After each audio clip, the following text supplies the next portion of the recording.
নমস্কার, আমি ডক্টর বৈশালী রয়। আজকের এই ভিডিওতে আমরা অনেক সময় দেখি যে অপথ্যালমোলজিস্টরা চোখের লাসিক সার্জারি করেন টু চেক হাই মায়োপিয়া। সেটা কোনো কসমেটিক রিজনে হতে পারে বা কারোর হয়তো খুব বেশি মায়োপিয়া হচ্ছে, তাকে চেক করার জন্য, সেটাকে চেক করার জন্য হতে পারে। তারা হয়তো গ্লাস পরতে চাইছেন না, সেই জন্য হয়তো অপথ্যালমোলজিস্ট সেটা করতে চাইছেন।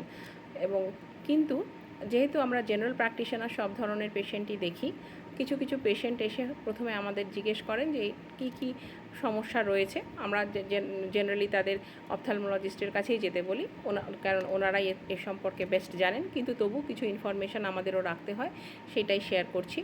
এই ধরনের সার্জারি করার পরে কিন্তু পেশেন্টের ড্রাই আইজ হতে পারে, সেটা কিছু সপ্তাহ থেকে কিছু মাস থাকতে পারে। এছাড়াও চোখে অনেকটা আলো ঢুকে গেলে যেমন চোখ ঝলসে যায়, দেখতে অসুবিধা হয়, সেই ধরনের সমস্যাও কিন্তু কিছু সপ্তাহ থেকে কিছু মাস থাকতে পারে। এছাড়া চোখে ব্যথা হতে পারে, চোখে ইনফেকশন হতে পারে, অনেক সময় কর্নিয়ার যদি ড্যামেজ হয় তার থেকে কিন্তু ভিজুয়াল ইম্পেয়ারমেন্ট হতে পারে, অর্থাৎ চোখে দেখার সমস্যা হতে পারে।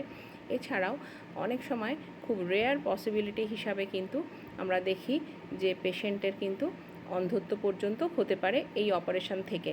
তবে এগুলো আমাদের জেনারেল ইনফরমেশান শেয়ার করলাম। আপনারা যদি কেউ এটা করতে চান, ডেফিনেটলি আগে আপনার অপথ্যালমোলজিস্টের পরামর্শ নেবেন। উনি যেটা বলবেন সেটাই কিন্তু করতে হবে, and his advice is the best. Thank you.